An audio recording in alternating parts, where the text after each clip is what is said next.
Hello, everybody. Come on by. Come on over here. Hey, guys, the Readiness Run is about to begin. We're not that far away from the actual start of the actual run. So come on over. Thank you guys so much for being here at the Readiness Run. This is our first really, really big Redcon1 event. We had the Murph here about a month and 2 months ago or so. The Murph was a huge success and people loved it. I loved it. We loved it. It was such a big deal that we wanted to do something else big for the Redcon1 Foundation. That's right, yeah. Foundation. So the foundation provides money and help for people, for military families that are in need. And for this particular event, we'll be providing military families in need that have actually experienced an issue based on 9/11. So 9/11 is obviously big for everybody and is an emotional event for everyone. And so we really thank you guys for being here and being part of this event. The run should be awesome, and hopefully you really enjoy it. And Darielle Singerman, right here, is going to talk about the sponsors that were a great part, as you can see, from Muscle Vodka to everybody else, part of this huge event. And we're very excited to have everybody. All right, so like Aaron said, you know, we're huge thank you to the sponsors, to all of you guys, the participants. We know it's been an interesting and difficult year for everyone. So the fact that everyone has put their trust in us to bring everyone together means a lot. And, you know, we have everyone from Eric, Dr. Eric Pinnacle, MP right here, doing some great recovery work. We have Muscle Vodka, we have Prime Motors, Macro Butter, Nuts and More, Trident Property. So please go check them out because they are a big reason why we're able to be here today, and you guys. So thank you so much. Rob Wilkins, who is the president of the Redcon1 Foundation, could not be here today. He was actually at the Pentagon doing his own memorial over in DC, but he did send some words that I'm going to read on behalf of him. So good evening. I'm Rob Wilkins, not me, but this is coming from him. President of the Redcon1 Foundation and a retired Air Force Master Sergeant. While I'm unable to join you this evening, it's my honor and privilege to welcome each and every one of you to our first ever Readiness Run as we recognize, remember, and honor the lives of the nearly 3,000 lost during the horrific attacks on 9/11. During this time, we also remember the 7,000 plus troops killed and the 53,000 wounded fighting in defense of our great nation. On behalf of the Redcon1 Foundation Board of Directors, thank you for taking time out of your busy schedules to join us in our mission of raising funds to assist military families experiencing a hardship. By joining us this evening, you are showing your commitment to the brave men and women who sacrifice and serve our great nation and paying your respects to those innocent lives taken away from us on this date 19 years ago. We must never forget them. Thanks again for your support. Be safe, have fun, and God bless our great nation.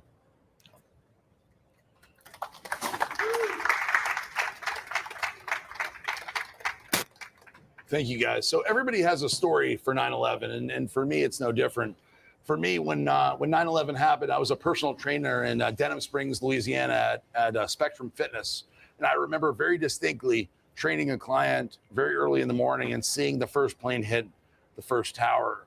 And I thought, wow, what a crazy accident. Like, how could somebody possibly hit this on accident? How did this even possibly happen? And then when the second plane hit the tower, it was a realization to probably everybody here, wow, this is not an accident. This was something bigger and something traumatic for us, for everybody. And I went home. I left the gym and went home and felt like, is there any place safe in Louisiana? Where can I go that would be safe for me during this time of war? And for me personally, it was one of those moments in your life that you remember forever, where you say, wow, things have changed forever. And it was an important moment in my life that I remember forever, and that's imprinted on my mind, just like everybody else. And I want to have Sean Rosario come up here. Sean is a good friend of mine. He was a SEAL Team 6 operator during 9/11, and he was in Green Team, basically becoming a SEAL Team 6 operator during this amazing time, bad time for America. That's right, Jim. No, okay, cool. How's everybody doing? It's an honor to be here tonight to support Redcon1 Foundation for the Readiness Run on 9/11. Yeah, like Aaron said, Both of them. look at this. Like Aaron said, I was a brand new guy at SEAL Team 6 when 9/11 happened. I'll never forget it. We were on the range that day, something called the Rogers Range, and we were shooting a rifle pistol, and they stopped us and they said, "Hey, listen, you guys got to get back to team rooms. You know, something's going on. Some plane's been hijacked." And I remember getting back to the team room and seeing the first tower come down, and it kind of hit home because I grew up in New York, and I visited the World Trade Center multiple times on field trips at school. So it was very personal to me, but I knew then and there that what I had joined the SEAL teams to do was finally going to happen. And made multiple trips to Afghanistan and Iraq and Pakistan. And I don't regret a day of it. I miss the guys every day. And there's still guys out there tonight, doing that good fight and protecting America. So let's think about them, think about the guys we've lost, think about the members we lost on 9/11. And it means something. And it means something that your guys are here showing your support. So we really appreciate it. Thank you.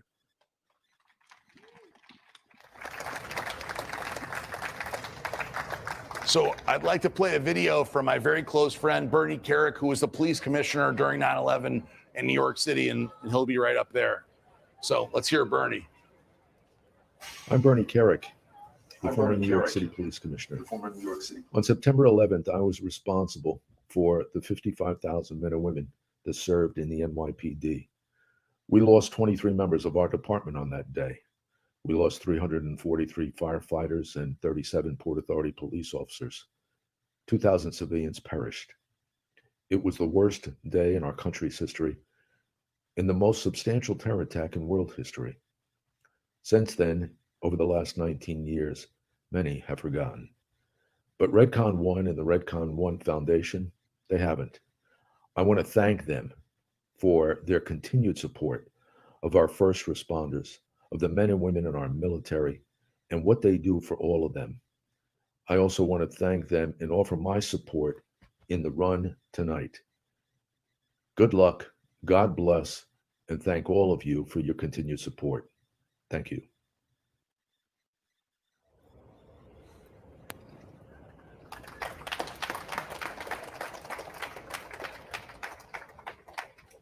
Thank you guys for that. We want to do the national anthem here. Please, everybody hand over their heart and stand up for the national anthem.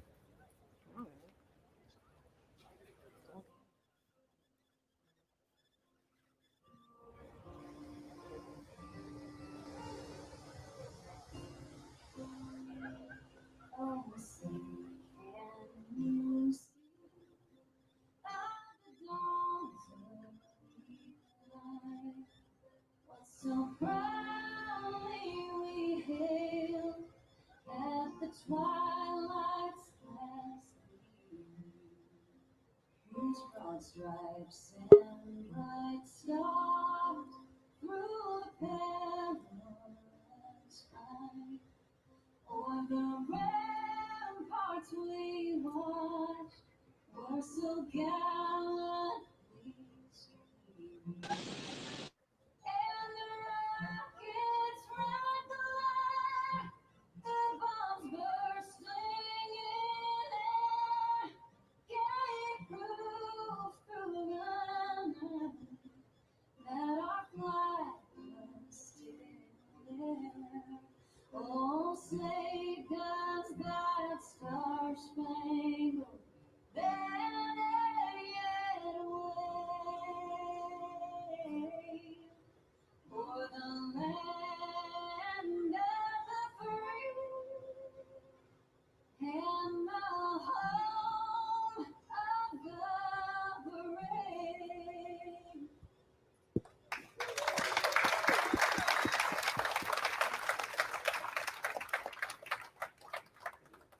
Thank you guys very much. So we're going to play some messages that were sent to me before we get ready to do the race at 9/11 on the dot, 9:11 p.m. on the dot. So we're going to play a few messages. Should I and we'll let's go in with them right now, guys. And at 9:11 on the dot, we will come back probably a few minutes before to let you guys know. Get ready, get on the line, and let's go. What? September 11, 2001, Brooklyn, New York.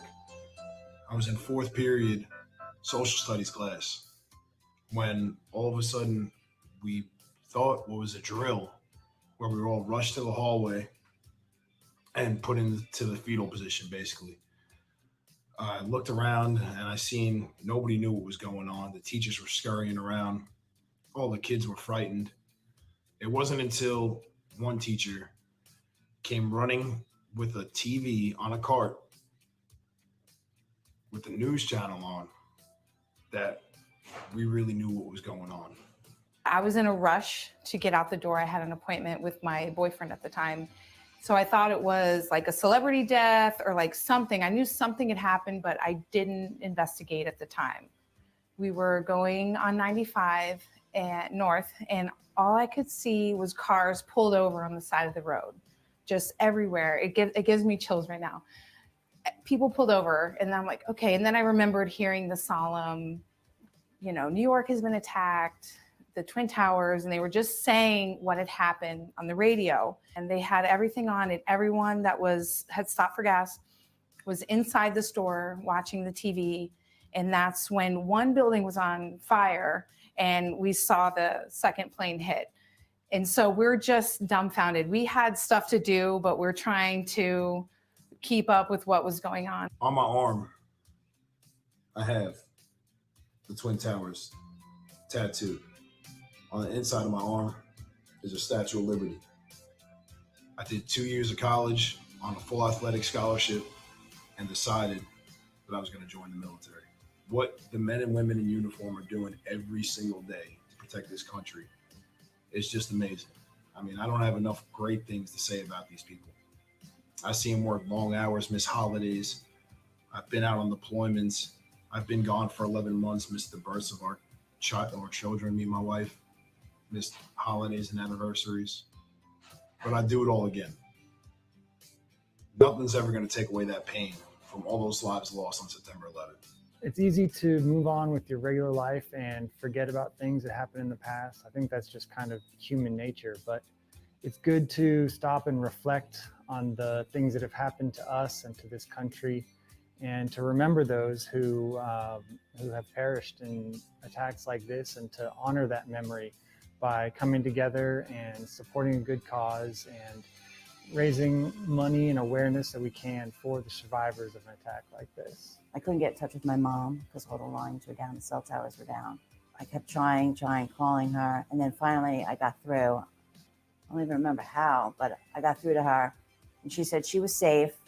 She was walking down the stairs. She worked in a big building in the city. They were walking down with a bunch of friends, and they were walking out of the city, like literally walking out of the city, like over the 59th Street Bridge, which is a big feat for anybody to do. You didn't find out till as the day was going on, because first you heard the one plane, so you figured, oh, it was a freak accident, then the Pentagon. Then you heard about the plane that they took down in the fields in Pennsylvania, and then the other plane hitting the other tower, and then you just kind of thought we were under attack. Like, yeah, I knew the severity. I obviously didn't know who it was, but yeah, I mean, it was very scary. Although we were in the UK, and obviously the tragedy happened in America, it was one of them days that will stick with you forever. And I remember being at home, watching it on the news, and phoning my mom at the time and saying, have you seen what's happened? And just as I was on the phone to her, the second plane hit. And I remember thinking that just shook and still and froze and not really sure what was happening, not really sure what the effect of this would be. And I think if I can take one thing from 9/11, it was that the solidarity and the passion and the spirit of not only the American people, but the world, how we all came together and fought through and still to this day remember those who were lost, injured, and the brave that helped in the process of recovery. 9/11, we'll never forget. We'll live, we'll learn, and hopefully we'll grow. And it's one of them days to sit back and just be grateful and thankful that we're here. I think the defining moment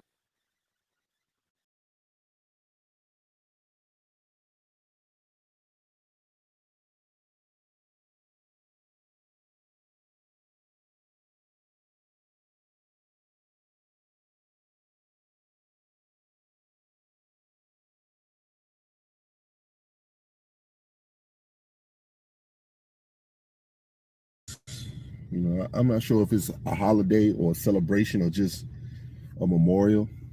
But I always remember when that happened. You know, it's amazing that some people are alive right now that wasn't born when 9/11 happened. But I can remember I was working for a telephone company. I was in the National Guard, so I wasn't active duty yet. And I was working for a telephone company. I went inside somebody's house to fix their phone. And I seen on the news that some buildings was burning. I said, oh man, some skyscrapers caught on fire. They said, yeah, an airplane crashed into it. And I was like, oh man, somebody came fly, you know. Then to find out, oh man, somebody flew it into the building on purpose is what it seems like. Because another airplane just hit this other one. And I kept seeing replays of that. So I was like, man, who in the world would do something like that? And then they started talking about the possibility of a terrorist attack. And oh man, well, I guess, you know, the world is going crazy. No big deal. Well, the next day, I got a phone call from my leader in the Army. And he said, hey, just want to let you know, if this thing is what they say it is, we probably gonna have to get deployed. We probably gonna go to war. We're gonna have to fight. So we'll be the second ones to get called up if it do. And I remember it made everything real to me. Like whatever my job was in the Army, being in the Army, even just being alive in general, it made all of that, you know, more real. Because you're thinking, as we go about our normal daily life, you would never think somebody would attack the country like that, you know. And when it actually happened, it was just like a bit unbelievable. From that point to actually start getting ready, to get mobilized, to get called up, it changed my life completely. Because I went from being a soldier that really didn't give a damn about much, to all of a sudden now I'm about to have to be a sergeant leading some soldiers in a combat environment. So it made everything real to me. I hate the tragedy, but I appreciate the opportunities that came from it. Being able to go see another part of the world, it made me appreciate life more. Being separated from family and friends and all that stuff, it made me appreciate things. And so I always reflect on that when we come around to this time. Shout out to all the people that are lost, all of the first responders that are lost, you know, as a result of all of this, to all of the soldiers, airmen, Marines, and sailors that are lost as a result of the conflict that came after this. So, yeah, I'm not necessarily sure if it's a holiday, but definitely a time to remember how everything changed. And the big part about it is, when that happened, there was American flags everywhere. There was no talk about no racism then. There was no separation between this type of American and that type of American. It was all about united we stand, united we stand, united we stand. And now it seems like we've lost that. And I hope it don't take a war or a conflict to bring us back together. Well, where I was on September 11, 2001, I remember it as clear as day. I was in high school. It was my junior year in high school. And I can remember walking down the halls, and every time I would run into one of my friends, they would say, George, did you hear? Did you hear? Planes flew into the World Trade Center. And my initial thoughts was, how could this happen? Why is this happening? How could someone be this evil? Why would someone do this? And my thoughts of 9/11 almost 20 years later is we have to remain unified. We're all different, but we're all one. So we have to remember to stay unified. I will never forget September 11th. September 11th, 2001 is a day that I will never forget. I was a junior in high school and I was on my way to school when I heard on the radio that the World Trade Center had been hit by an airplane. Initially, I was confused and not sure what that meant. And by the time I got to school, to a TV, I saw the second tower was hit. And my response was just complete sadness, confusion, and really not sure. And it left such an impact on me that wouldn't diminish. 2 years later, when I graduated high school, I made the decision to join the Air Force and to serve my country as an intel analyst. September 11th, I will never forget. So where was I on 9/11? I was at Fort Bragg, North Carolina. We just finished a jump and I was shaking my chute. And they came and briefed us. And I knew it was game on. Like, I knew it was like, it's game time. And we have to fix this problem. And yeah, it's game changing. It was a game changing day. It turned me from being a little boy into a man, in my opinion. And I've lost quite a few friends. And every day is a remembrance for me. It's not just September 11th. It's every day I remember that day because it changed my life that drastically.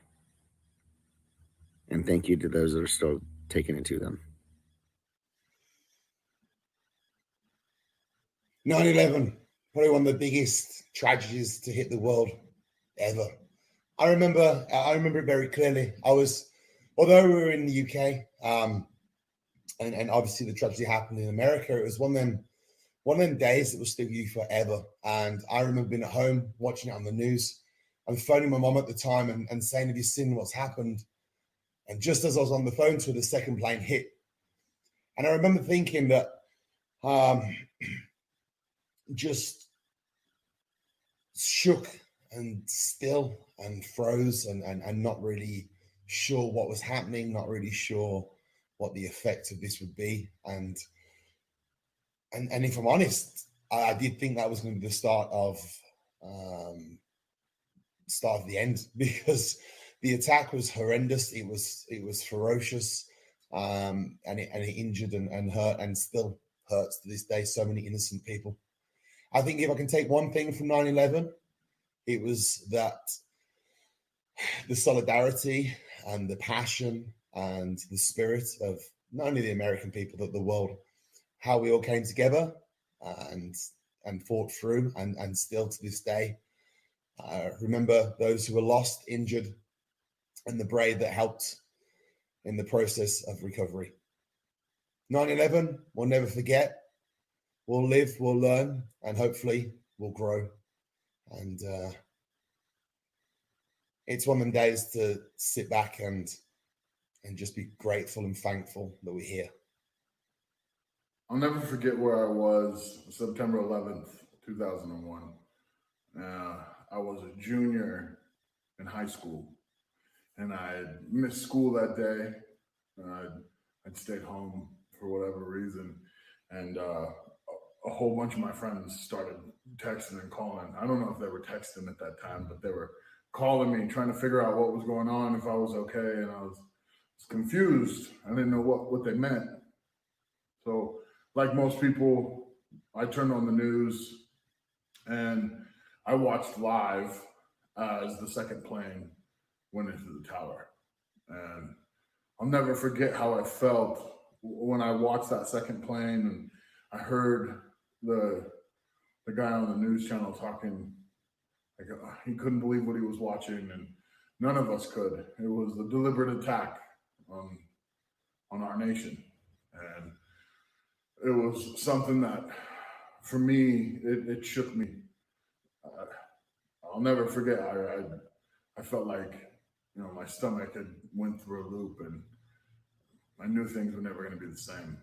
And the next year, I had so much pride. When we played our football season, we wore American flag decals on our helmets, and I remember how much pride we had in the fact that we were going to stand strong again. And ultimately, it's the reason why my brother James joined the Army and served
Here, where's the Denali?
All right, we are here, me and Mr. Sleepy Tuba himself, Eric Hart, and we are live as the racers run the race. It's like a readiness report day 2. Yeah, literally. We were there on Thursday doing the readiness report. Here we are on Friday watching the runners run. Readiness And Run. The big difference for us, so you guys know, is we don't actually see where Johnny Styles is putting down. We don't have the monitor that we normally expect. So we're not actually seeing the runners run, although we know that they're giving it everything they got. Better than me running. Yeah, oh my God. A 5K. So I can walk. I really walk a 5K every morning. Every day, but yeah, for, it takes me about an hour or so, 45 minutes. Take 250 pounds and run with it. Yeah, it's tough. It's tough. No, it's not a lot of fun. And if I wasn't doing this with you, I'd be running it. Not really. No, I'd be running it, of course. I'd be the golf cart. Johnny can show you guys right now the golf cart actually running. So we have a golf cart following the runners. We have several people from the dev team are actually on multiple points during the actual run. So the run is, as you said, 3.1 miles, but it's actually 2 loops. And there's only about 1.5 miles right here on Rogers Circle in Boca Raton where people are running around. Yeah, you just got to do it twice. Because of the Murph, I think we used pretty much, it was part of that. Yeah, the Murph is only a mile, so it's easier, right? This race, I can say for sure, is definitely much harder in terms of running. You don't have to do the pull-ups or push-ups or anything like that. So there is a little bit of an easier part to this. So hopefully the guys finish it faster. We don't have our Redcon1 champion, Stefan Gatton, here. No, he was our champion. He wasn't allowed to come this No, evening. he did not make it here for the run. Unfortunately, I had a lot of hope that he was going to win the race. Oh, he would have. Yeah, but we had some heavy hitters here that said, I talked to one guy who said Stefan doesn't have a chance. But well, I noticed a few people showed up that looked like they run marathons normally, and then you had the firefighters show up again in full outfit. Oh yeah, there's running clubs that came. So we have over 200 actual participants running the race. Yeah, it's crazy. We have well over 10 sponsors, which is unbelievable. Darielle Samerman, she ran off, but Darielle did a great job getting sponsors and raising money, which is raised a lot of money. Unbelievable. So right now I think we're a little over $20,000 or so. That all goes right to the foundation. Yes, everything goes right to the Redcon1 Foundation, which provides money for military families in need. And the goal for this particular next one is to find somebody who's in need, a military family that was affected by 9/11, and that's the hope. Either way, we're going to use the money for a military family that's in need, hopefully one that was affected directly by 9/11. Well, unfortunately or fortunately, I mean, there was enough families that were affected, obviously, with Rob's opening speech. Yes. What was it, 7,000 soldiers killed, 53,000 injured. Well, that's the thing is that because of 9/11, we went to war, and Sean Rosario spoke in the opening. He went to war along with our friend Chris, who just left, Chris Felix, who went to war to go fight the evil enemy, without question, true evil. And he went, and those guys both went out, and their teams went out. SEAL Team 6, Delta Force, all the guys, Marines and Rangers, and everyone out there right after, depending on who you were, you went after those guys, and some of them passed away in the fight against evil. So there are a lot of families that were affected. Yeah, and so many of the guys that we know actually went into the military because of 9/11. Yeah, so Bates, Cruz, Oh, those yeah. guys saw it and said, hey, Many. I want to do something about it. Mark Vargas, Yep. that got him involved in the military. And many politics. people, many young men were affected and said, like, okay, this is the reason to go in. I'm not going to sit on the sidelines and watch what happens. I'm going to be part of the solution. And a lot of guys did that. And that was the impetus for many guys to go in there and make a difference. And we want to make sure that we, do our best to help those families too. Yeah, I mean, because obviously it was an attack on U.S. soil, which 100%. is unheard of. Yeah, for the most part. For me, when 9/11 happened, and I told it a little bit, but when 9/11 happened and I was driving home from the gym in Denham Springs, Spectrum in Denham Springs, back to my apartment, I was actually scared driving home thinking, wow, America is now under attack. Is there a safe place? What's going to happen next? After the Pentagon got hit, you're like, well, what's next? Yeah. Will it be an oil refinery in Baton Rouge, Louisiana? Who knows? I mean, it seemed like it could have happened anywhere in the country. Yeah. And everybody was nervous. Everybody was scared. Yeah, I mean, it was, again, in our generation, we never experienced war. No. I mean, obviously when we were kids, the Gulf War. But that was so far that was away. essentially distant, us going in and making glass out of sand over there. And then, but yeah, to have that war come here was I think a massive shock to everyone.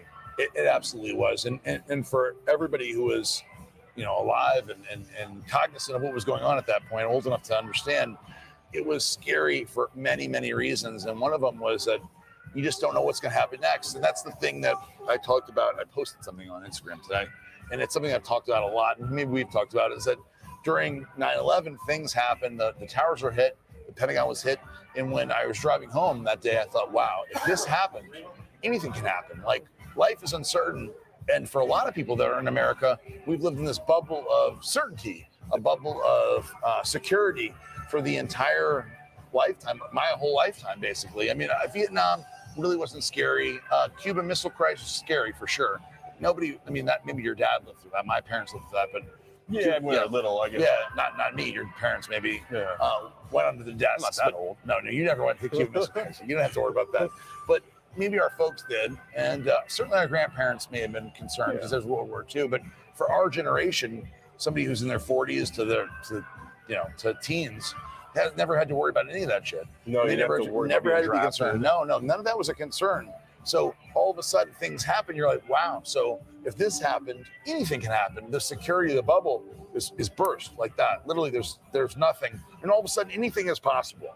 And I really compare that heavily to COVID-19 in 2020 because we were also in a new bubble, right? 9/11 was 19 years ago. And people are like, well, we're all secure. Nothing will ever happen. We're good. America, there's no problems here. And then all of a sudden, all this stuff happened. And people, it's the same, although it's much different, right? Different type of attack, but still. Terrorist attack versus what's going on now, the Chinese virus, where people go, all of a sudden, well, we're not secure. We're not okay. And anything can happen all over again. And then, it's interesting where the difference, though, was 9/11, it unified the country. And I think there was a little period of time where COVID unified people, but then it went to complete division. It actually separated everybody, and it showed weakness between everybody, or if there was a weakness, people exploited it. And instead of actually coming together and unifying it, I think it unfortunately divided everybody right now. Yeah, I 100% agree. I mean, I think that one of the best times in my life as a young adult was after 9/11, and I saw America come together and all the people flying the flag and the people that were patriotic and people loving America and realizing why this country is great. People coming together of all nationalities, races, religions, and everyone was like, okay, so now we have a common enemy. Let's go and crush them, right? Let's beat these guys. Let's show them who America is. And right now we have the exact opposite. We have division. We have, insecurity. We have people that don't like America. We have Americans that don't like America, that hate America. And it's very, very different in that respect where it's like, well, where do we go next? How do we bring people back together? And I don't know the answer to that one. No, and unfortunately, like Cedric said, you'd hate that it would have to take another tragedy or another war to maybe bring people back together. But unfortunately, throughout history, it kind of seems to be the thing that unifies. Yeah. Adversity unifies. I mean, even like for us. So one of the things that Redcon1 does every year is for Black Friday, everybody packs. Everybody packs. Me, Eric, my wife, his wife, we all pack. Kids, my son packs. Everybody packs boxes. And it is adversity. And a lot of the marketing people don't love it. The dev people don't love it. They're like, I don't want to do that. I'm an artist. I don't want to do it. But like everybody packs. You don't have a choice. Everybody packs. And I don't care. You don't care. Like, you don't want to pack? Screw it. You're packing, man. That's how it goes. And that kind of adversity. So we do a team building event, hopefully every 6 weeks. Obviously, COVID has thrown us off a little bit. We do a team building. We've done all kinds of cool stuff, from paintball to cruises to beach things. And we've done all kinds of cool stuff that brings everybody together. But, during this, we haven't been able to. But ultimately, that's the goal, is bring everybody together, show people, that it's not just about working together. It's about having fun together. It's being a family. But with everything going on now, those things may not be possible. But, what's interesting time too is like where patriotism has always been supported, where now a lot of times patriotism is actually looked at as a negative thing. And it's like, why would you not be patriotic for this country? Like you said before, we travel all over the world. We've been everywhere. And like fucking Dorothy from The Wizard of Oz, there's no place like home. Every time you get back on the U.S. soil, you're like, thank God, like I'm home. Like, it's not disrespectful. Like, we've experienced a lot of great things, but there is no place like the U.S. At all. And, it's amazing. Sometimes I wonder too, right? You take like Israel or a lot of the countries in Europe, you have to serve in the military for so many years. Yeah. Like it's part of your civic duty. It's part of Israel's 2 years adulthood. You got to wonder if like, maybe that's what this country needs, because there's too much, Maybe it is. I wouldn't be against that at all. And I think that ultimately, people in life here in America are just don't know what reality is, and they're so distanced a lot of times from the rest of the world. They think this is normal. They think the freedoms that we have here is normal, and they haven't been to other places. Like we said, me and you have been everywhere. We've been everywhere from the Middle East. I've been to India many times. We've been to Dubai. Darielle kissed you in public. We're like, oh shit! Yeah, they don't do it. And then we went to Kuwait, and she couldn't. I mean, she wouldn't kiss me in public. You get stoned. Who knows what happens? And it's like that is the world, man. The world is not America. And so for people that live in America, born in America, they take a lot of these freedoms and the things that they're able to do and say for nothing. And they say, well, that's everywhere. Of course, everybody can say whatever they believe. Go to China and say whatever you believe in. You'll be dead. Go to Russia and say you'll go to the gulag. And that is the truth. If you have a dissenting opinion, You may not make it out of Russia. You may not make it out of China, communist countries like that, and even the countries that are progressive, quote unquote progressive. You may not. That may not be well received. Well, because again, it is not a true free nation. So again, you don't have an opinion in a lot of places. So we've been very, very fortunate to be here, born here. One of the things that a lot of people are very confused about is they say, well, America and where we're at, we're in such turmoil right now. We're in terrible turmoil. But the truth is that we're in the golden era of humanity. Yeah. There's never been a better time to be born than now. Children are not dying when they were born. We don't have crazy miscarriages and children dying constantly. We don't have disease. We don't have, even though we have COVID, right? You don't have all of the other problems that are generally attached to humanity. Most of it. So if you go back 200 years, the average lifespan is in the 50 something, right? Yeah, because that's the thing is like, the medicine wasn't as advanced. No, it didn't exist. Yeah, it didn't exist. Everything about medicine was much more archaic. So, I mean, think you said 200 years ago, 300 years ago, the simplest of disease could take you out at a young age. You could have a cold and you die. You could have diarrhea and you die. I mean, the amount. Get a paper cut. There's no penicillin. There's no antibiotics at all. There's nothing to help you if you have an infection. If you have an infection, you may die. Yeah, you're more likely you were going to. More likely you die. You get, in the Civil War, you get shot by a bullet or by a musket rifle. Musket rifle, and a ball hits you and hits your arm. You have to cut the whole arm off. Yeah, because you got. And if you don't, you're dead. You'll die. You'll die. So that's just a tiny microcosm of what went on in the world. If you go further back, it gets crazier and crazier. And further back is it's like a piece of sand and a dune of sand. So if you look back a little further into the Middle Ages, people were dying left and right all the time for everything. So we are in the true golden age. Nobody has been more secure. So when people think, it's so crazy right now, it's because we're focusing, and humanity is focusing on the little stuff. They're focusing on pronouns and what people are being called instead of the safety of humanity and the children and what's going on with your offspring and where humanity is heading. They're focusing on the tiny things that nobody ever focused on before because nobody cared. Because people were worried about dying and living. And also, too, there's so much access to media in all different forms, and people probably over-digest media. Oh, 100%. And, everybody has opinion, everybody has a platform, and then, unfortunately, some of that stuff is taken as truth. Yeah. When it's just someone's opinion. I could say some crazy shit, and if I do it on social media, someone's like, oh, yeah, that's right. And it's like, no, it's not. It's just my opinion. But, unfortunately, that seems to drive a lot of things in this, especially in our country, of that, I think Cedric said it best too, is people can't just have a conversation anymore because it's all digital. We can mother up each other. Yeah. And then, where if you're face to face, you're not going to do that. You're going to have to talk it out. Yeah. And it's, I don't know, it's just maybe, fortunately, all the things that have advanced might also be part of the, problem sometimes.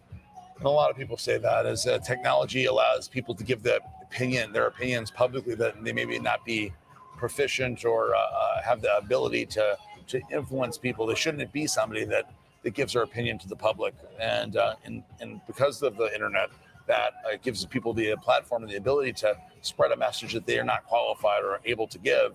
That being said, the great thing about the internet is also that people that are qualified are able to give. They're able to spread their view and spread news, and they don't need to be ABC News or 60 Minutes to influence the public.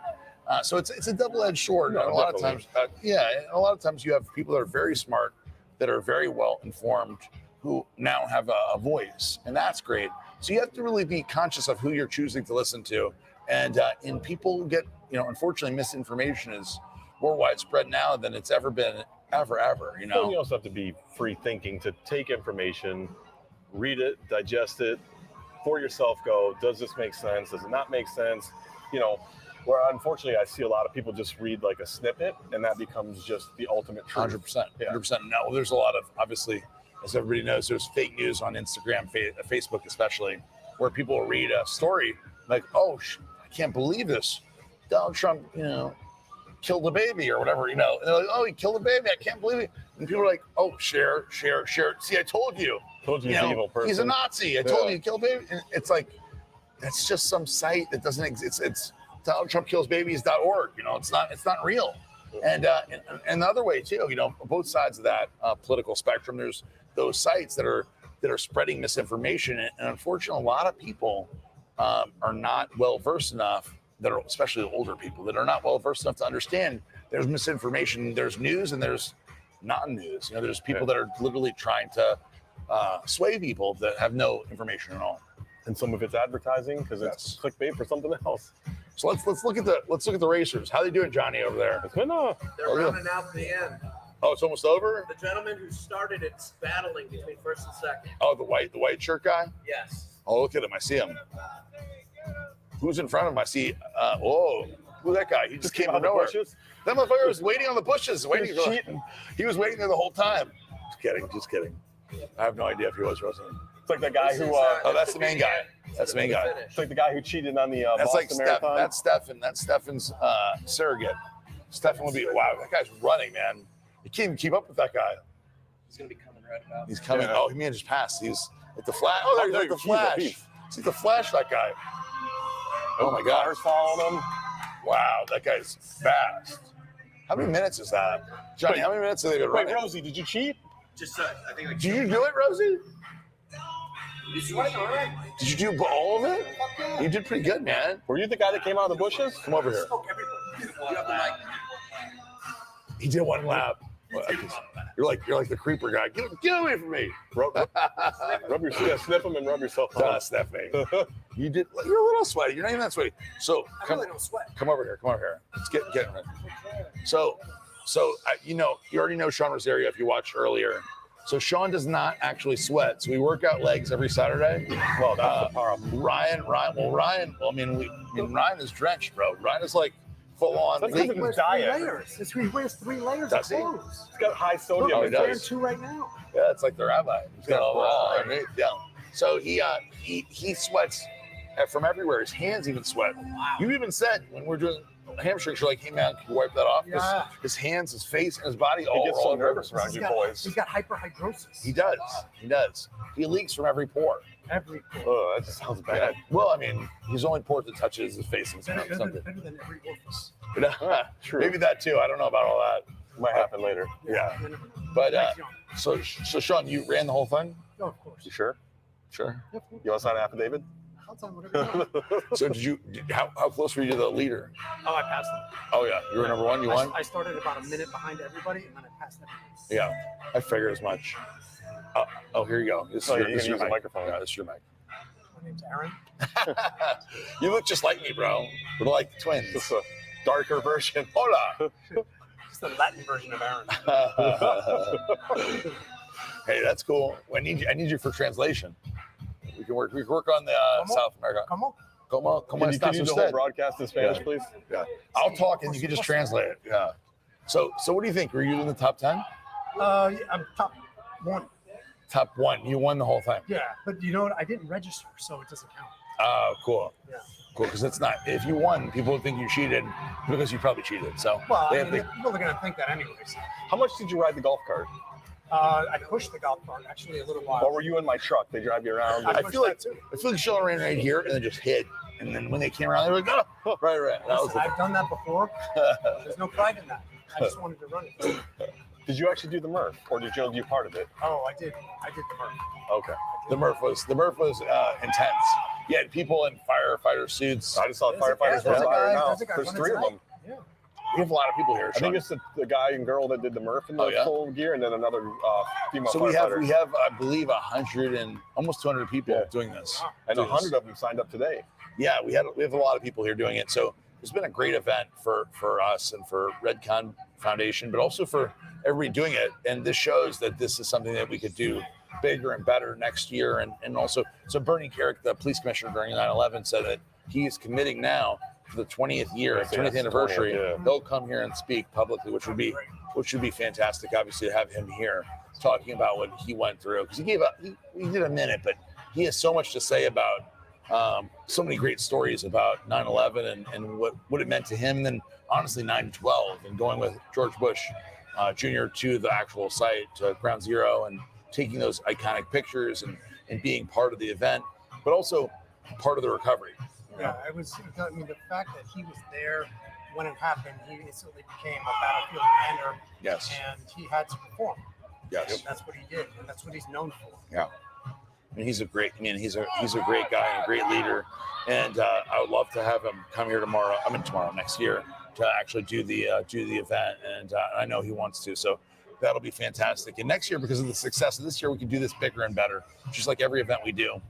Getting here and like kind of this is like a test, right? It's our proof of concept. Just like the Murph ones. Yeah. The Murph was maybe next year you'll actually run the whole thing. Well, I mean, I can be enticed to do it. He's like, 18, 19, 100 pull-ups. That's right. The quickest way to the end is a straight line. Yes, that's right. Because he couldn't get the vest with the 20 pounds, so I can't do it. Maybe I was like 19 pounds. Yeah, he pulled a few boards out and threw them. Yeah. So, I mean, it was these both have been great events and fun, and I know everybody here at the Redcon1 Gym has been super excited about them. So I can't wait to do the next one. I know we have plans for other stuff that's going to be cool. Oh, yeah, we got the lifting events coming. Well, the Bros vs. Pros thing is something I'm super excited about. So back in my previous life, a long time ago, 10 years ago, we would do Bros vs. Pros. Deal, yeah. It was a very big deal. We'd have a lot of people show up, and then people would actually compete with the best of the best. So we'd fly in like a Brian Shaw in deadlift. So Brian can maybe deadlift 1,000 pounds, but how many times can Brian deadlift 315? And that was the thing. Like, what can normal people do? Like, we can all deadlift 315, and so maybe Sean's getting a belt. Yeah, and so everybody, Sean could probably do 315, and so we will deadlift 315 and do it for reps. And then Brian, it's a lot different doing 315 for reps versus doing 1,000 pounds for one. Oh, and also too, when you're that big, it's a lot of movement, a lot of oxygen used up. And so for people that will come there and compete and in a lift or several lifts, and there'll be 10 grand on the line for the person that beats him or the best one. Maybe it wasn't bragging rights too, right? You beat a pro. Well, if you beat him, it's very rarely that happened. But when somebody beat the pro, they get the bragging rights and the 10 grand. If they're second place behind the pro, they get 10 grand as well. Oh, shit. So we had a lot of people, and it was a very popular thing because people want to see. Even something as silly as like a strict curl. You know, you put your back on the wall and you do a curl with a bar. If you're going against the strict curl champion, the world champion, it's exciting for people. They want to see like where do they place. Yeah, you want to measure yourself against the best. Against the best. Even if you don't win, but you can still win the money. And we've had some awesome stuff. We had the 225. Most of the girls do the 135. By the way, I'm the champion for that for one. Girls? For the girls section? Yeah.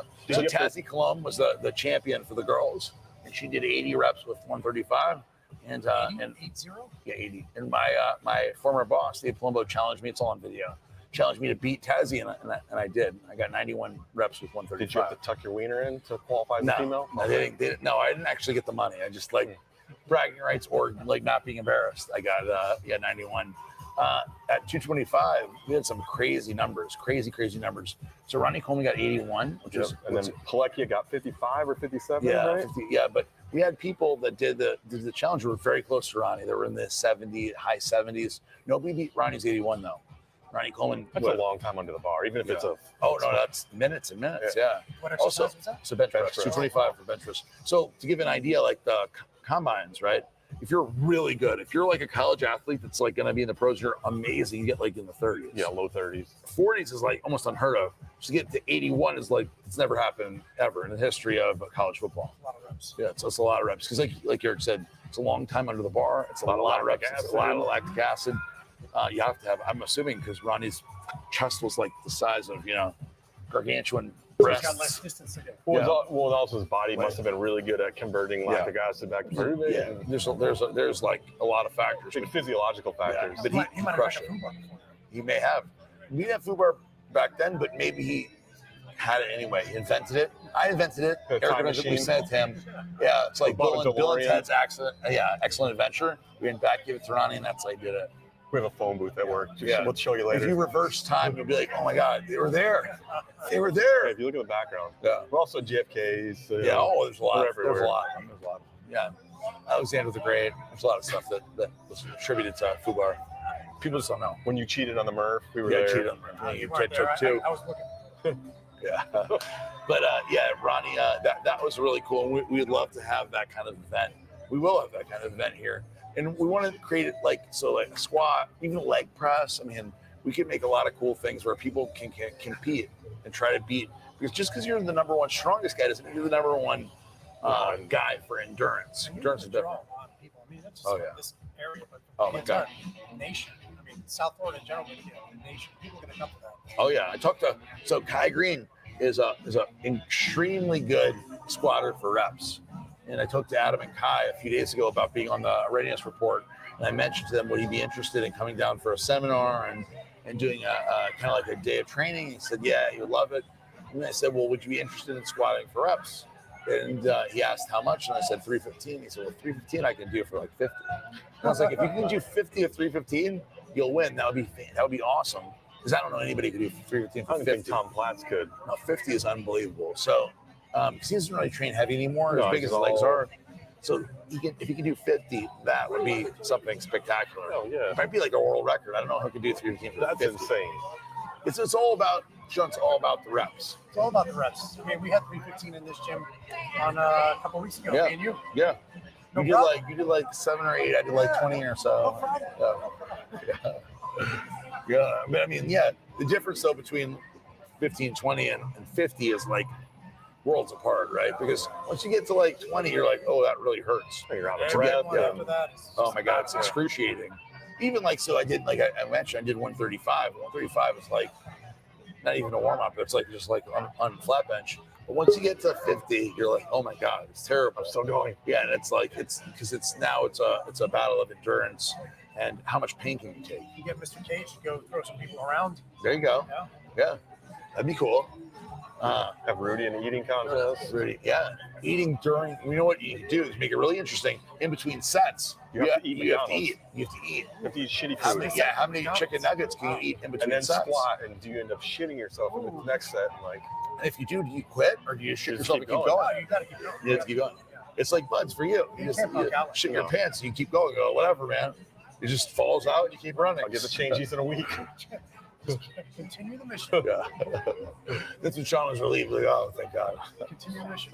Is it one lap? You're No, lighter, two bro. laps. You're lighter. You're lighter. So you can go further. Yeah, that's right. You move faster. Gonna do it next week. It's on all squats. physics. It's all physics. Oh no, you guys are doing legs tomorrow, right? Yeah. I mean, I am. So you can do it tomorrow. Sean may not be, but I'll I'll be here be. at 6 in the morning. Yeah, I'm here at 4, so Sean will probably miss it. I'll get here at 4:15. But yeah, we'll be doing legs tomorrow. Not at 4:15, but yeah, we'll be doing legs tomorrow. As long as Sean shows up, I'll be doing it anyway. But yeah, we do legs on Saturdays, and you know, we talk, we text, we train legs. That's how it goes. That's a good way. Talk, text, train. Yeah, talk legs. That's Three cool. T's. 3 T's. The 3 T principle. Oh, you can start your home. Yeah, we want to do our own training. You know, like you have to train, and then you text, and you talk about it. But and there's you got do to it be again. certain repetitions of Yeah, texting. not and- too long. Only a minute and a half of texting, and then 2 minutes of talking. Next back to training. Perfect rest time. Yep, perfect rest time. Creates the ultimate anabolic window. Yeah, it does. It does. It's scientifically proven, Eric. I figured as I much. looked into it. Otherwise, It's we wouldn't be talking about it on The air. only thing we got to do is get Ryan to stop sweating. Oh my God, you can't. He just drenches everything. I can't even get Sean to answer the phone. This guy says he Oh, that might called be a me. reason. There's no way. I had no missed calls. I don't believe it. I don't believe it. SEAL Team 6 would never lie about phone calls or anything you have to do. No I missed don't believe calls. that. I think he's just concerned about leg day tomorrow. I think Yeah, we're gonna push him for tomorrow. He's just trying to get out of it. Yeah, that may be true. That may be true. How are we doing? How are we doing? What's that? Did you just put that He in? probably used some app that makes it look like he You calls can never but he believe didn't. that kind of thing for him. Exactly what He knows all the apps. I don't know who that is.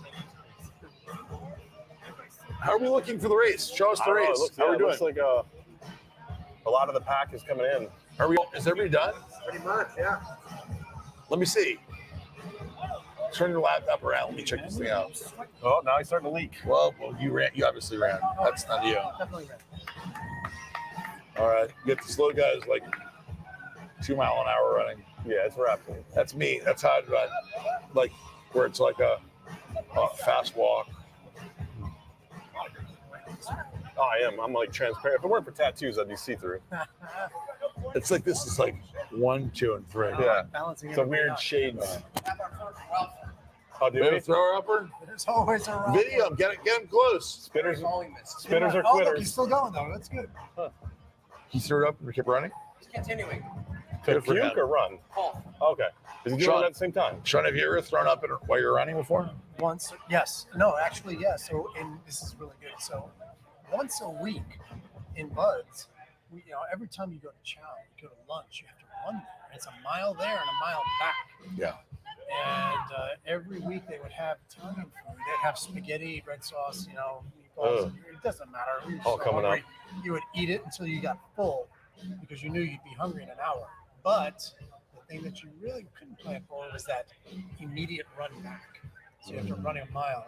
It's not like a jog. You got to run. So guys would routinely puke on the way back to spaghetti and red sauce. Including you. Yeah, of course. Nice. That sounds appetizing. It's always good on the way up. So how hungry were you? More hungry after because you threw it all up, or would you like scoop it up and eat it again? No, I wouldn't, because that would cost you time. You'd have to go back. Yeah. So, no, I just pushed through, and you knew you'd be eating a good dinner that night. Or you hope. Understandable. Here's a perfect example. This is specifically during the first phase of the It's like the typical B-town phase. We get off training around 5 or 6 o'clock. We go right there into town, right in Coronado. It's 5 minutes away. We would order a whole large pie, Domino's pie. While the pizza was getting made, we'd get a foot-long sub at Subway, eat the entire foot-long sub, go and get the entire pizza and eat the entire pizza each. Oh, shit. And we'd be hungry an hour or two later. I'm super hungry Sounds right pretty now. good, yeah. I'm pretty hungry. Can you get some Domino's right now for us? I'm pretty hungry. I'm going to order on Uber Eats. I'm going to Uber Eats right But now. you don't have a phone? I was wrong. I am really hungry, honestly. I was thinking about like how hungry I was before that conversation. Now you're hungrier. Was it with the vomit or the footlongs? It's the dieting, I think. But it could that didn't help. So The your vomiting. cheat night? No, I don't do cheat nights yet. No, just like stick to it. Too early. The only cheat I've had since I started almost 3 weeks ago was white wine with ice. So very so I had girly. to. A lot of sugar in that. What's that? A lot of sugar in that. I know I didn't feel good about it, but I was so hot outside. It was an outside party. Oh, yeah. I was like so hot. So the vodka with nothing was like, it was making it worse and worse. And I figured like, hey, this is the time to make an exception. Might as well. You sweat it out anyway. And I could not drink, right? You can't do that. So I decided white wine with ice, and it was good. Good choice. I think I had like 5 or 6. It wasn't a big deal. So 5 or 6. That's probably like 87 grapes. Yeah, it was cool. No big Glad deal. we broke it down to the grape level. Yeah. 80, I think it was 86 grapes. This is right. 87. I don't know. I had like, we got my keys. It's in a ditch. Did you get keys for him? Rudy's very sweaty. He's Why are you so sweaty, Rudy? He's not even running. You're just standing out there. It's just the McDonald's. Yeah, it's coming out of his pores, huh? It's special sauce. Rudy's got special sauce coming out of his pores, bro. Yeah, he's. You gotta take a bun and wipe it down. Oh yeah. Have Skylar wipe it down. We can serve Get all that burgers. juice in there. That's a good juice. What are you? Look at it. He's squatting down in his jeans. I don't know. He's sweating those things too. I felt it when I was halfway through the run. I was like, holy shit. You know, it's a beer keg. Yeah, I know, but I was feeling the vodka that I drank. Why'd you drink vodka? You gave it to me. Me? No. You pushed it. Okay, I may have given it to you. That's true. Is that the last person cross? I feel like it's got to be. I Coming mean, close? how much more could there be? Johnny, how many more people? Stop texting. Look at your OnlyFans shit. Johnny's like on OnlyFans for sure. ¿Qué hora es? Ah, see. It's early. Yeah. Well, these guys, they started at 9 o'clock, so like 9:40 would be pretty good. That's like 5 miles. Even 5 miles in that time. Okay. You want to take a break and just put the videos? Let's do a break. Yeah, We'll let's take do a break. videos. Do the video, Johnny.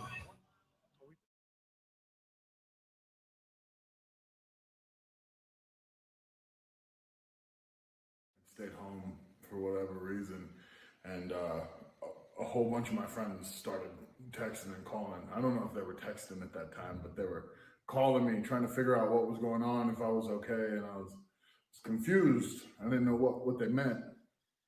So, like most people, I turned on the news, and I watched live as the second plane went into the tower, and I'll never forget how I felt when I watched that second plane and I heard the guy on the news channel talking He couldn't believe what he was watching, and none of us could. It was the deliberate attack on our nation, and it was something that, for me, it shook me. I'll never forget. I felt like, you know, my stomach had went through a loop, and I knew things were never going to be the same. And the next year, I had so much pride when we played our football season. We wore American flag decals on our helmets, and I remember how much pride we had in the fact that we were going to stand strong again. And ultimately, it was the reason why my brother James joined the Army and served 2 tours. It's a big part of American history, but I think the defining moment was us clearing the rubble. The defining moment was the first responders that went in and were saving people's lives, the way that we stood together afterwards. I'll never forget how much pride we had as a country when we stood together. Hey everybody, this is Jack Carr. On September 11th, 2001, I was about 2 weeks into my second deployment.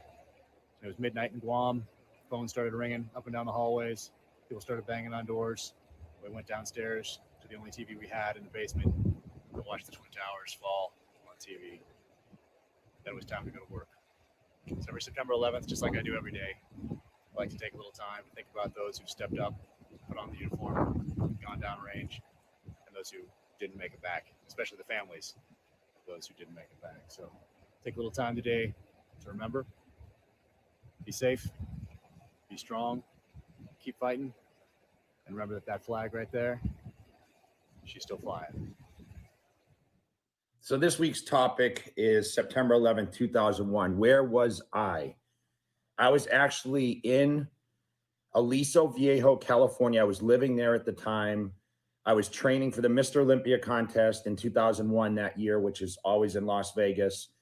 And I remember I was doing a kitchen remodel, and the guy that was doing my remodel work pulled up at my house. He came in around 7:30 in the morning, and he said, "Did you hear the news?" And I said, "No, what's going on?" He said, "There's been a terrorist attack in New York City." I said, "Get out of here." He said, "Yeah, a plane flew into the Twin Towers." And I believe this is prior to the second plane hitting.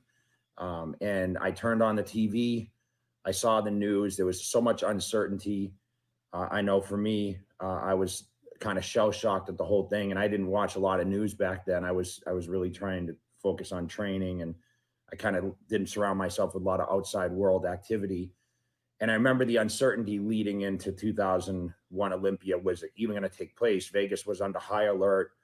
As you know, through that day, more things were to unfold with the Pentagon and of course the second plane going into the towers. So for us, it was, number one, one of the biggest travesties in the United States history. I know a lot of people to this day that were affected and are still affected, that would never overcome what that's actually done and the effect. It's still unfolding this many years later.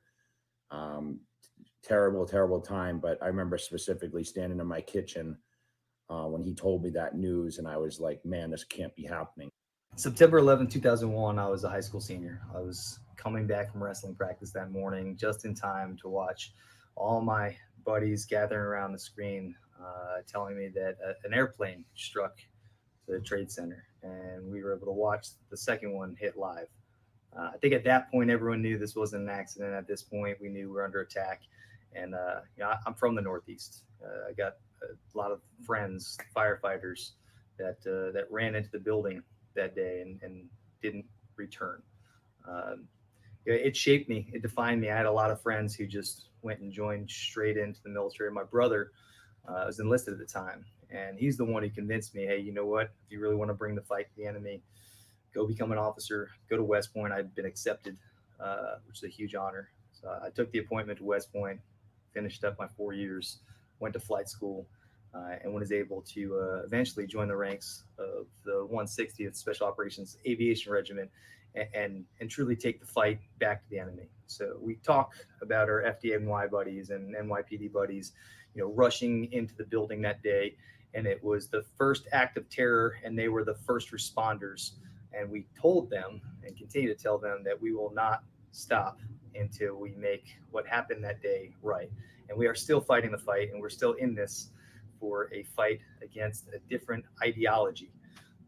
And I'm honored to have been able to serve my country and give back a little bit to the bad people who decided to attack us that day. I'm Bernie Carrick, the former New York City Police Commissioner. On September 11th, I was responsible for the 55,000 men and women that served in the NYPD.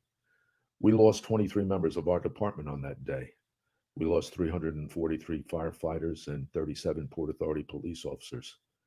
2,000 civilians perished.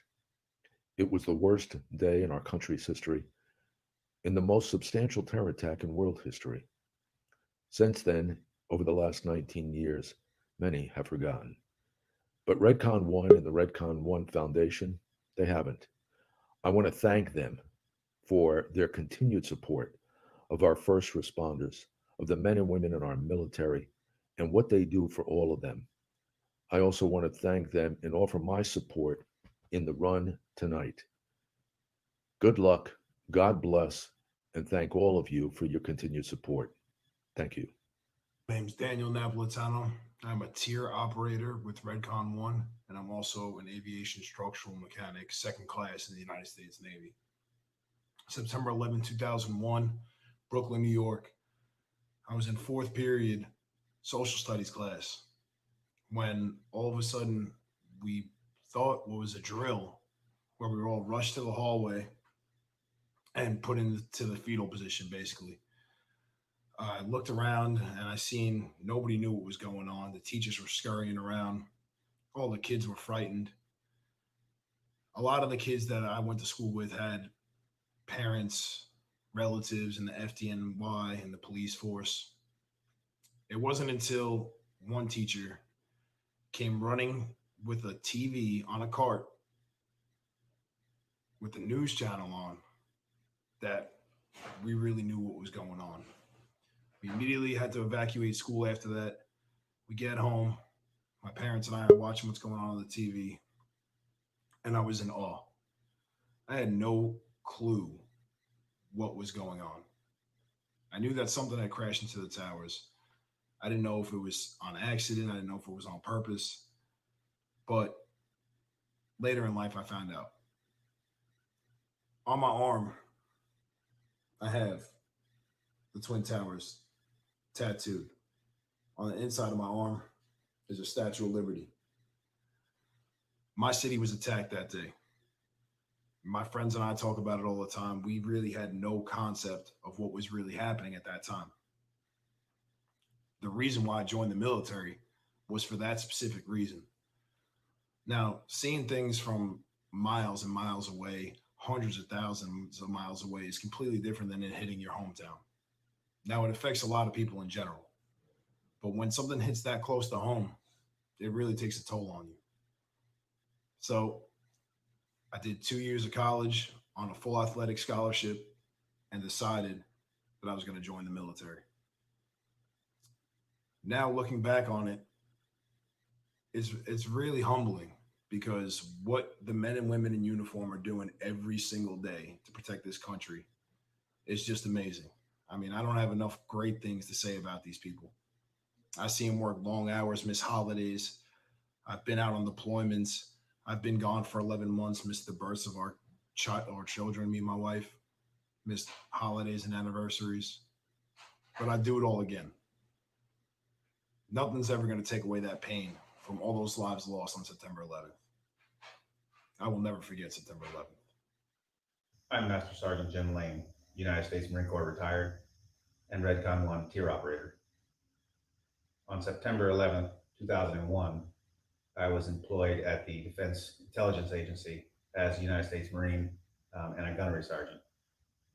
The first plane strike on the first building drew a crowd into the break room, gathered around the television, and I happened to duck in and to see what the commotion was about. And while I'm watching and people are discussing Is this an accident? Is it intentional? The second plane struck, and I knew immediately this was an attack. I left work immediately, as did everyone else, as they secured the buildings and sent us home.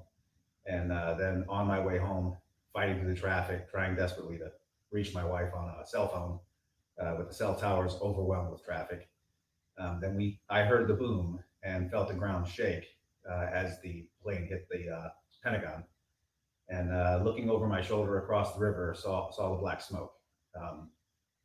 It was a rough day. It was a rough day for us. That day changed everything for me and my family, and it'll never be the same. I'll never forget September 11th. Hi, I'm Jordan Patterson, and I'm a tier operator with Redcon1, and I served in the United States Air Force proudly for 4 years. And when September 11th happened, I was 9 years old. I was in the 4th grade. And what I remember about that day is I remember seeing all the adults around me having very concerned,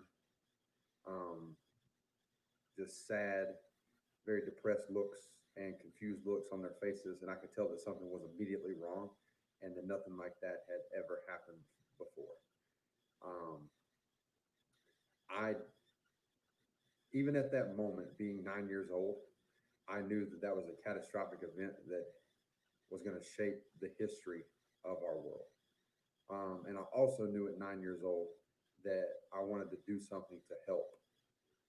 Obviously, I was too young to get involved as far as like being a police officer or a firefighter or a rescue worker on that particular day. But I knew that one day I wanted to get involved and I wanted to give back to my country.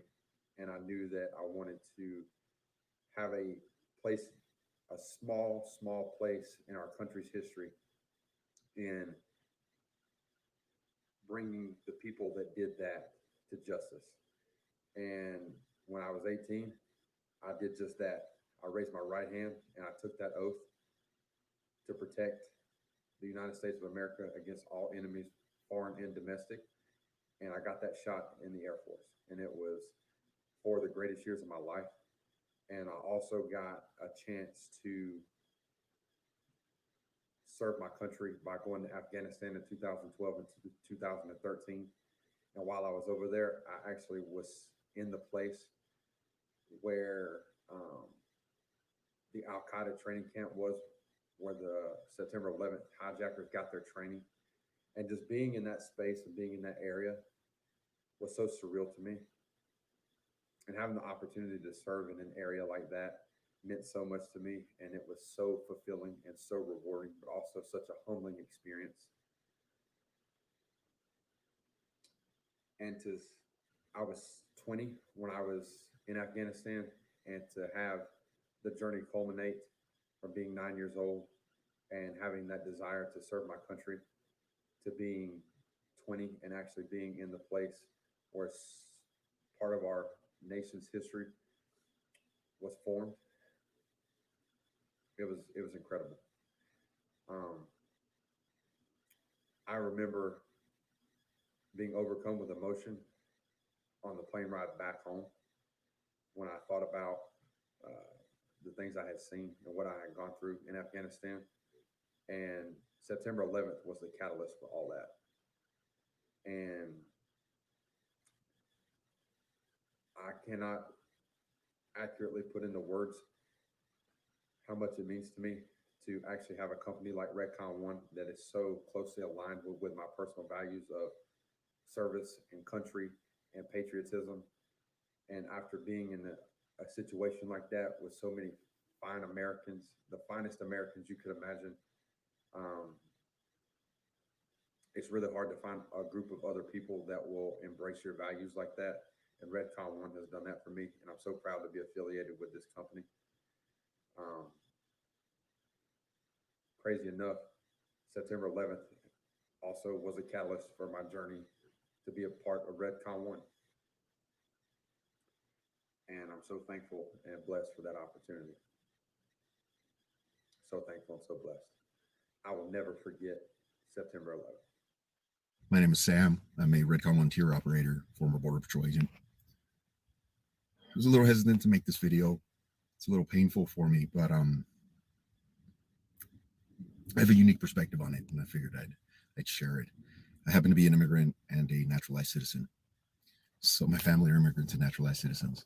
So I don't think most natural-born Americans know the feeling you get when you take the oath and you become a citizen, and you come from a country where you never could have had the opportunities that America offered you, or the freedoms and liberties that America offered you, or the safety that America offered you. And make no mistake about it, 9/11 was an attack on our country. This is our country. We took that oath. America is my country. It's where I will die. My brother served in the Marines. I served in the Border Patrol. So 9/11 was very impactful on my family. My brother was killed in action in 2008. But I never knew anyone who was more proud to be a United States Marine, or to be a United States Force Recon Marine. And I couldn't be prouder of my brother. I'm on my second career now. I'm teaching U.S. history. And I'm teaching kids that were born after 9/11. They're 11th graders. And 9/11 is just something in their books, or just something they see in videos. It's not something they lived through, or they saw, or they witnessed America pull through. And despite America having all these faults in its past, or having some faults, I'm able to teach them how great a country this is, and how they should be proud of the country that they live in, and how opportunistic they are to have the ability to be an American, and teach it the right way, and make sure that every year September 11th is taught, because I will never forget September 11th. My name is Shane Nichols. I'm a tier operator with Redcon1, and I'm also a United States Marine. My early, remembrances of September 11th, 2001 was I was in math class. I was actually in 6th grade at the time, and I just remember my math teacher putting on the screen on the TV, because we heard, it was kind of got chaotic all of a sudden, and we didn't know what was going on. And teachers were running in and saying, put on the TV, put on the TV. And I just remember, seeing one of the towers up in flames. And from there, things kind of just became a blur. I just remember my mom picking me up. By the time, I had got home, both towers had been hit. And then obviously, eventually, both towers collapsed. And from there, it was just, what can I do about it? And, I had a couple other buddies that I was with that actually joined with me, that joined the Marine Corps with me. And I don't regret it. I served in Afghanistan. I don't regret it. I would do it all over again. And so September 11th for me was kind of the turning point on what changed me as a person. It changed my whole outcome on my life. And like I said, I don't regret it. And I definitely will never forget September 11th. Hey, my name is Stephen Maynard. I'm a Tier 1 operator with Redcon1. It's a true honor to be with this company. They're doing a lot of amazing things, great supplements. But we're here to talk about 9/11 and the events 19 years ago. A little bit about myself. I've been in law enforcement for 14 years, working in the tactical side of corrections division.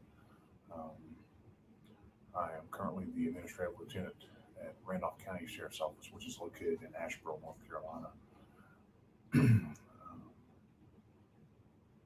September 11th, 2001 is definitely a day I'll never forget.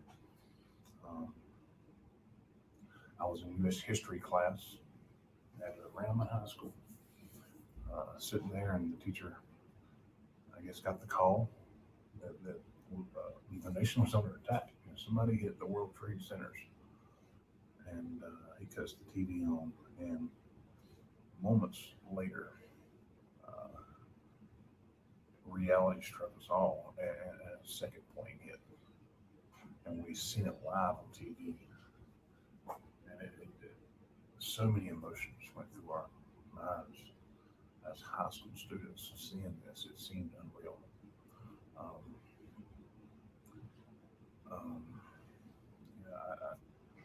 My thought, my whole family's law enforcement. I have some in the military, and at the time I thought was, man, all these people are responding to help. God be with them, keep them safe. And then seeing both towers fall, knowing and seeing all of these people perish, all these people die. First responders, law enforcement, firemen, EMTs, civilians, hundreds upon hundreds. And I'm not going to lie, I cried. And there was a lot of emotions in the room. And to this day, 19 years later, I still recall those emotions. I remember looking to both sides and seeing other classmates crying, seeing their tears roll down their faces. The announcements coming over the intercom saying school's going to be released early today.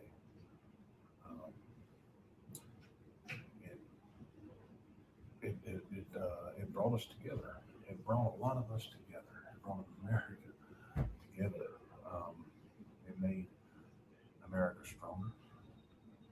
It made us one. For a long time after that, America was able to heal itself. All the hate disappeared. Sports was running around with the American flag. Then it was slamming Sammy Sosa running the outfield with a flag.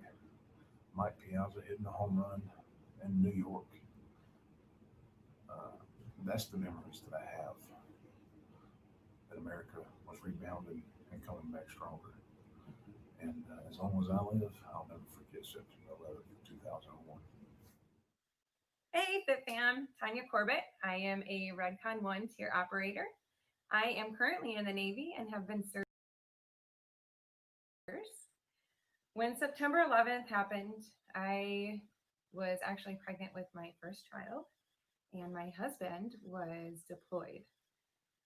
When I first heard the news on the radio, I was in Hardee's drive-thru ordering my breakfast Frisco sandwich. And just a couple moments later after that, my mom had called and was in a panic and again, still trying to put the pieces together, what was currently happening in the world. And she's freaking out because my husband was deployed. And she was wondering if I had heard from Luke and if he was going to still be able to come home, because he was due to come home within 2 to 3 days. I didn't have any answers. I didn't have answers for my parents. I didn't have answers for his parents. So it was definitely a lot of worry and panic between us all. We had no idea what was going to happen or what was going to go on or when he was going to be able to come home. So of course he was extended and eventually came home safe, which is great. We were very pleased with that, of course.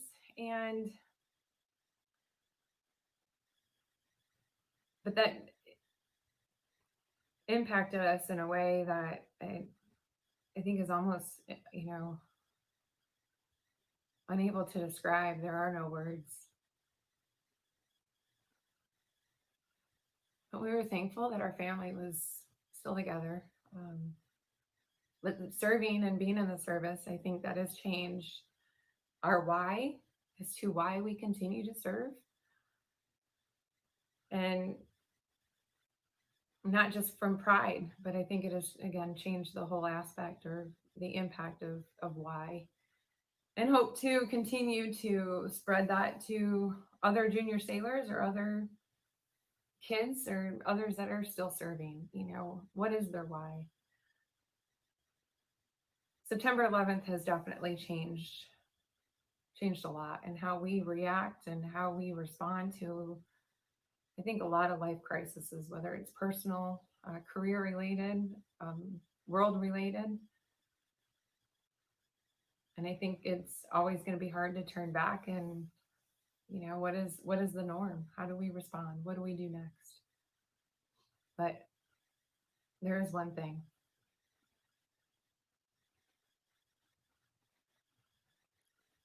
I will never forget September 11th.